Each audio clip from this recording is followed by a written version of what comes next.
I want to briefly explain the UK's approach to the taxation of Islamic finance. Let's start by looking at why there's a problem in the first place. Think of a conventional transaction. You've got a business, it wants to buy a van costing £10,000. It hasn't got the money, so it goes to a conventional bank and takes out a conventional bank loan. And it agrees to pay the bank a total of £12,000 over 3 years as loan repayments for borrowing £10,000 today. And obviously it will have an expense of £2,000 being the interest, which will spread over the 3 years, and it will have a van costing £10,000 on which it claims tax relief in the form of capital allowances spread over quite a long period of time. It takes 8 or 9 years to actually spread most of the cost of the van for tax purposes. So that's the conventional transaction. Now let's look at how that same business might finance the van using an Islamic transaction. It goes to the bank and says, I want that van, it's on the forecourt, price is £10,000, and the Islamic bank says, we will buy that van and we will resell it to you immediately for £12,000 payable in instalments over 3 years. Let's look at that Islamic purchase from a tax perspective. What this business has now done is buy a van for £12,000, and without any special tax law in the UK, all it will be able to do is spread the cost of that van for costing £12,000 over its life, and again take 8 or 9 years to get tax relief for the cost of the van.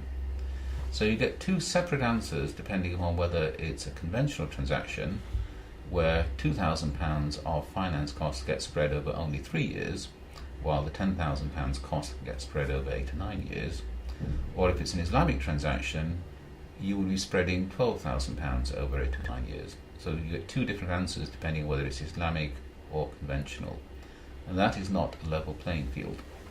The goal of having special tax law for the Islamic transaction is to produce equality.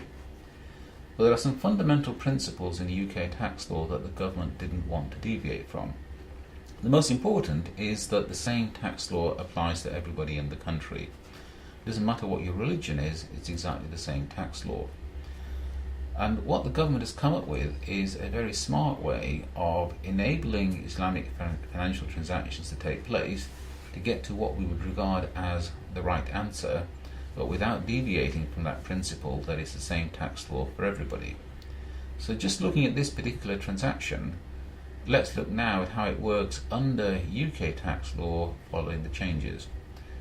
We have some legislation in the 2005 Finance Act, from memory section 47, and that section is titled Purchase and Resale, and it talks about two parties, X and Y, and one of those parties being a financial institution where an asset, and here of course we're talking about the van, is bought by X, in this case for £10,000, resold to Y, the business, for £12,000 in circumstances where the markup is clearly expected to reflect economic finance costs.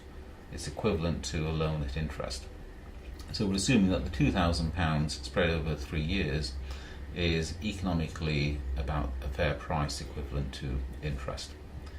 If those circumstances apply, then what both parties have to do for tax purposes is to take that markup, the £2,000 markup, and that is spread over the life of the transaction as a finance cost, so that the business that has bought the van now gets a deduction for the extra £2,000 over the 3 years, and then claims capital allowances of £10,000 on the van in exactly the same way as it would have done if there had been a conventional transaction.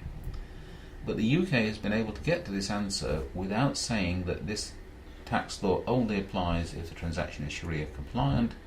There is no need to refer to Islamic contracts in UK tax law, so if you search through the legislation you will never find words like Sharia, Murabaha, etc. Instead, we have a tax law that applies to everybody, regardless of whether they are Muslims or non-Muslims, in exactly the same way, and where the tax treatment does not depend on whether the transaction is Sharia compliant or not.